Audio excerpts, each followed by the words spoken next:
dans les maisons et prenaient leur nourriture avec joie et simplicité de cœur, louant Dieu et trouvant grâce auprès de tout le peuple. Et le Seigneur ajoutait à l'Église le nombre de ceux qui sont sauvés. Alléluia. Voici les signes d'un véritable réveil.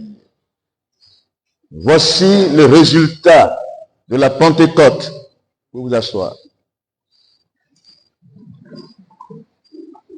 Le résultat d'une véritable visitation de l'Esprit de Dieu. Ceux qui acceptaient la parole furent baptisés. Amen. Si réellement tu acceptes la parole de Dieu, l'élément suivant, le répondant dans ta vie, c'est le baptême. Le baptême d'eau. Après le baptême du Saint-Esprit, le baptême dans le Saint-Esprit, il faut être baptisé d'eau. Amen. Ceux qui acceptaient sa parole furent baptisés. Et le nombre augmenta d'environ 3000 âmes. C'est extraordinaire. C'est vraiment surnaturel. Une seule prédication peut atteindre 3000 personnes à la fois. Pierre, rempli du Saint-Esprit, apporte la parole de Dieu avec vie et les cœurs sont vivement touchés. C'est qui dit, mes frères, que ferons-nous pour être sauvés? Donc il y a un répondant dans leur vie. Repentez-vous de vos péchés, croyez au Seigneur Jésus-Christ. Et ceux qui acceptaient cette parole furent baptisés. Le baptême est important pour entrer de manière active parmi le peuple de Dieu. Pour être un membre actif de l'Église. Pour ne pas dire membre passif, si tu n'es pas baptisé, tu es passif. Tu n'es pas engagé. Tu accompagnes les gens. Mais quand tu te fais baptiser, c'est que tu as pris la résolution d'appartenir au Seigneur Jésus-Christ. Ton cœur n'est pas balancé entre le monde et Christ. Tu appartiens désormais à Christ comme sa propriété exclusive. Alléluia. Ce matin, je mettrai l'accent sur les 4 persévérances de l'Église primitive. La première, ils persévéraient dans l'enseignement. Ils étaient réguliers, ils étaient assidus dans la maison de Dieu. La persévérance, c'est une qualité importante. De ne pas se relâcher, de ne pas abandonner. D'être convaincu de la décision prise et de continuer la marche malgré les difficultés. Celui qui persévère, il est assidu, il est régulier,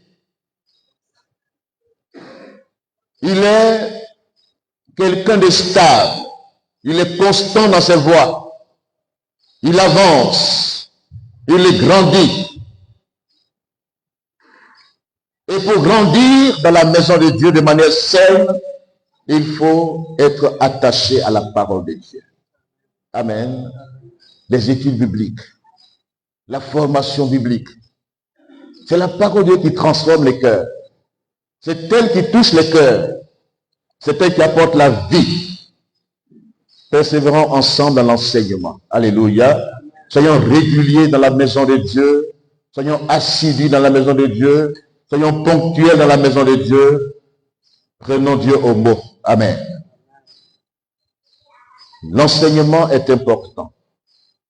C'est ça qui pose les fondations, les fondements solides dans nos vies personnelles. L'enracinement vient de la parole du Seigneur. Que nous persévérions ensemble dans l'enseignement. Alléluia.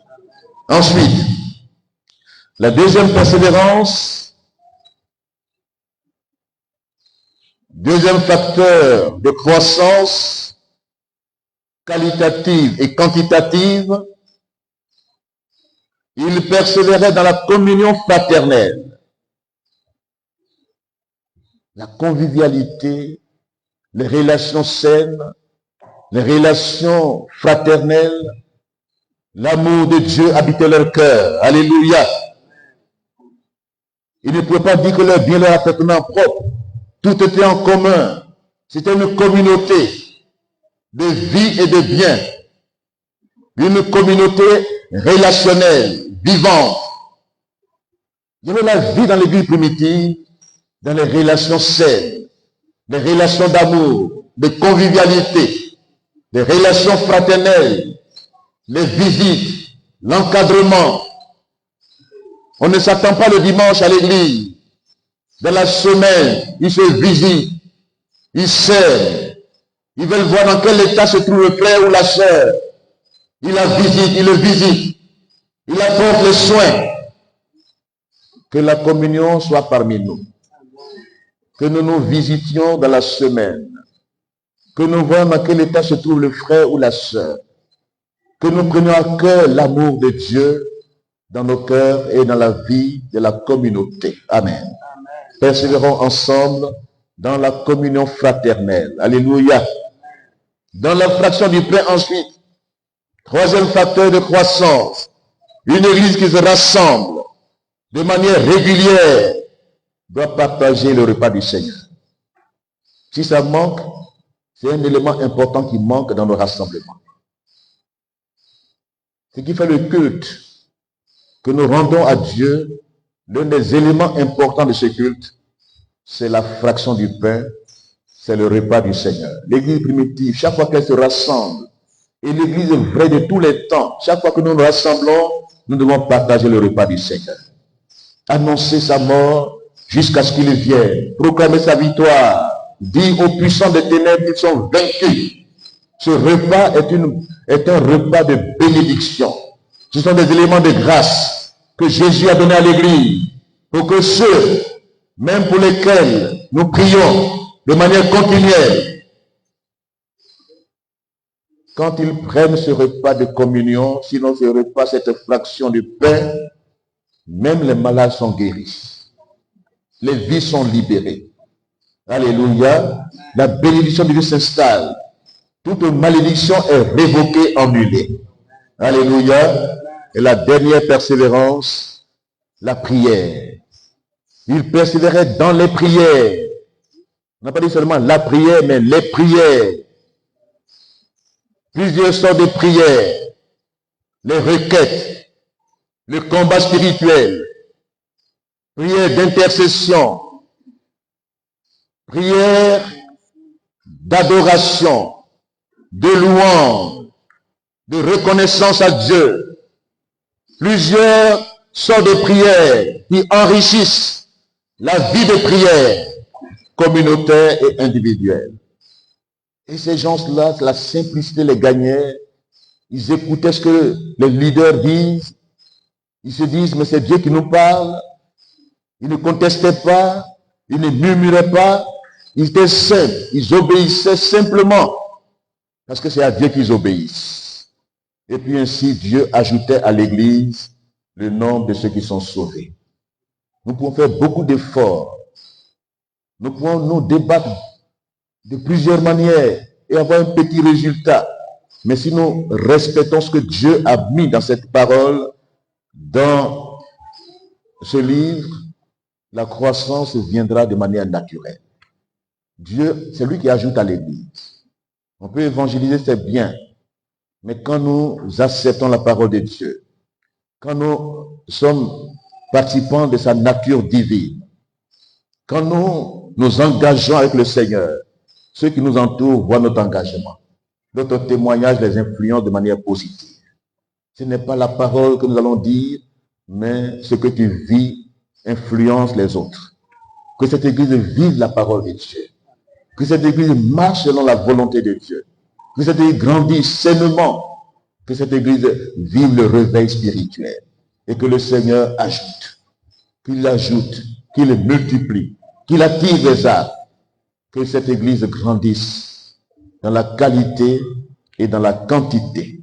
Qu'elle s'organise également. Qu'elle soit une église disciplinée.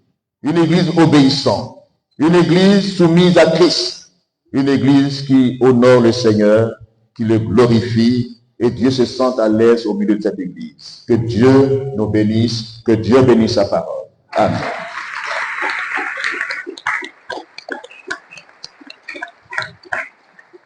Nous allons nous tenir debout ensemble. Ceux qui ont accepté la parole de Dieu, qui sont baptisés, vous pouvez vous mettre en rang. Nous allons prier le Seigneur pour prendre le repas du Seigneur.